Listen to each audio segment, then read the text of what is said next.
AC में कोई है। निवान, उठो उठो निवान।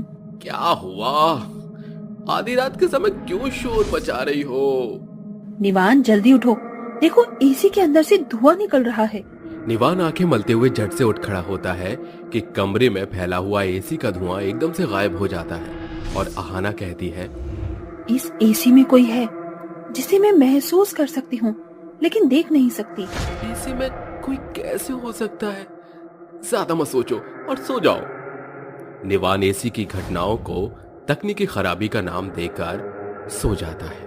अगली सुबह निवान रेडी होकर अपनी शॉप पर चला जाता है और आहाना घर में बिल्कुल अकेली हो जाती है। काम खत्म करके वो अपने कमरे में बैठकर कहती है, आज कुछ ज्यादा ही गर्मी है, एक काम करती हूँ, एसी ऑन कर लेती हूँ। फिर वो एसी ऑन करके आराम से बैठ जाती है। तभी एसी के अंदर से एक आवाज उसके कानों में पड़ती है जो कहती है, आहाना, आहाना। आवाज सुनकर आहाना एसी की तरफ खौफ भरी नजरों से देखते हुए कंपकपाती जुबान से कहती है, कौन है एसी के अंदर? आहाना के कहते ही एसी के अंदर से आ रही आवाज एकदम से बंद हो जाती है और एसी के अंदर से निकल रही गर्म भाप से कमरा पूरी तरह से भर जाता है और आहाना कहती है, ये सब क्या हो रहा है? अचानक से एसी की ठंडी हवा ज्वालामुखी की धधकती लौ में कैसे बदल गई? मेरा पूरा शरीर जलने को हो रहा है। आहाना कंपकपाते हुए हाथों से फोन पर अपने पति निवान का नंबर डायल करके कॉल करके कहती है, हेलो निवान, तुम जल्दी से घर आ जाओ, इस एसी में कोई है जो मुझे मारना चाहता है। ये सुनकर निवान हड़बड़ी के साथ दौड़ते हुए अपनी शॉप से निकल पड़ता है। उधर आहाना के पास भूतिया एसी के प्रकोप से बचकर बाहर निकलने का कोई भी रास्ता नहीं बचा था और अचानक एसी के अंदर से आ रही धधकती हवा बर्फ की तेज गति से पूरे रूम को एकदम ठंडा कर देती है। आहाना का शरीर एकदम ठंडा पड़ने लगता है और सर्दी के कारण उसका शरीर नीला पड़ने लगता है और वो कांपते हुए कहती है, बचाओ मुझे, एसी में कोई है। आहाना की आंखें बंद होने वाली होती हैं कि अचानक से उसे घर के मेन डोर से किसी के अंदर आने की आहट सुनाई देती है जो कमरे का दरवाजा खटखटाते हुए कहता है, Aahana, open the door. Nivaan, save me. Nivaan, मेरा दम घुट रहा है, मुझे सांस नहीं आ रही है, बचाओ।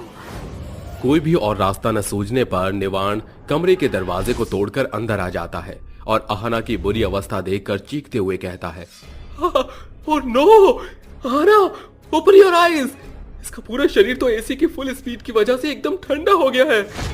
फिर निवान आहाना को बेड पर लिटाकर उसे ब्लैंकेट से कवर करके सुला देता है और एसी का रिमोट उठाकर एसी को बंद कर देता है। तकरीबन 2 घंटे बाद आहाना को होश आता है तो वो निवान के गले लगकर कहती है, निवान, इस एसी को डिस्ट्रॉय कर दो, मुझे ये एसी इस घर में किसी कोने में भी नहीं चाहिए। आहाना, हुआ क्या है? इस एसी में कोई है, मेरा यकीन करो। कोई नहीं है एसी में, ये सब सिर्फ तुम्हारे मन का वहम है। जब से ये एसी यहाँ आया है तब से अजीबोगरीब घटना हो रही है। हमें ये एसी यहाँ लाना ही नहीं चाहिए था। कल इसके अंदर से आधी रात में धुआं निकलने लगा और आज एसी की रफ्तार धधकती ज्वालामुखी की भट्टी की जैसे हो गई थी और अगले ही पल एसी का तापमान 0 डिग्री जितना ठंडा हो गया था। अगर तुम वक्त रहते आज नहीं आते तो ये भूतिया एसी मेरी जान ले लेता। आहाना, अक्सर इलेक्ट्रॉनिक से चलने वाली चीजों में खराबी आ जाती है, हो सकता है एसी खराब हो गया हो। इस एसी में कोई है, यकीन मानो, कोई अदृश्य शक्ति जो एसी के द्वारा हड़कंप मचा रही है। अगर सचमुच एसी में कोई है तो आज पता लग जाएगा। मैंने एसी की सर्विसिंग के लिए सर्विस वाले को बुलाया है। रात के 8 बजे 2 युवक उनके घर आकर कहते हैं, सॉरी सर, हमें आने में जरा सी देरी हो गई। Okay, it's fine, please check this AC. Rehan सीढ़ी की मदद से एसी को अच्छी तरह चेक करके कहता है, इस एसी में कोई दिक्कत नहीं। सुन लिया आना? आप एक बार और चेक करिए। मैम, वो अच्छे से ही चेक करके कह रहा है, 10 साल का तजुर्बा है, वो जो कहता है वो सही होता है। रिलैक्स यार, एक बार और कर लेता हूँ, कोई नहीं। रेहान जैसे ही एसी को फिर से छूता है उसे एसी से झन्नाटेदार करंट लगता है और एसी के अंदर से एक खौफनाक आवाज उसके कानों में गूंजती है, रेहान, रेहान। आवाज सुनकर उसके रोंगटे खड़े हो जाते हैं और चेहरा पसीने से भर जाता है। फिर राज कहता है, क्या हुआ रेहान, तू डरा हुआ क्यों लग रहा है? एसी में कोई है, किसी ने अंदर से मेरा नाम पुकारा। इसके आगे रेहान कुछ कहता कि अचानक एसी के अंदर से 2 हाथ बाहर निकलकर उसे अंदर खींच लेते हैं और एक डरावनी हंसी की गूंज कमरे के चारों तरफ फैल जाती है। मरोगे, तुम सब मरोगे। ये कैसी भूतिया एसी है जो लोगों को निकलती है? राज अपनी जान बचाकर भाग निकलता है और अचानक बिजली कट जाती है।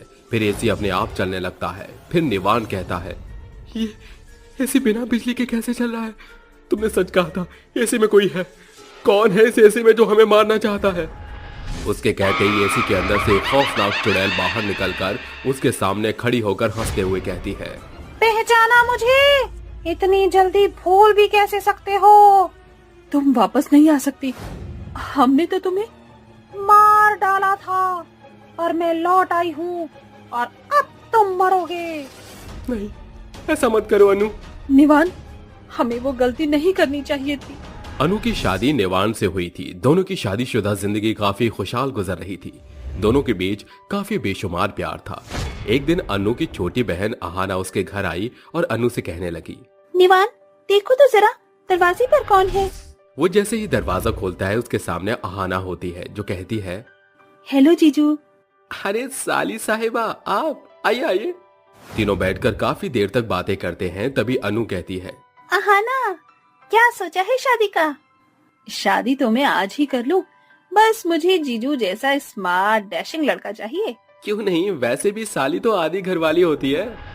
ये सुनकर अनु गुस्से से तिलमिलाते हुए पैर पटक कर वहां से चली जाती है। वक्त बीतने के साथ अहाना और निवान के बीच में नजदीकियां बढ़ने लगती हैं।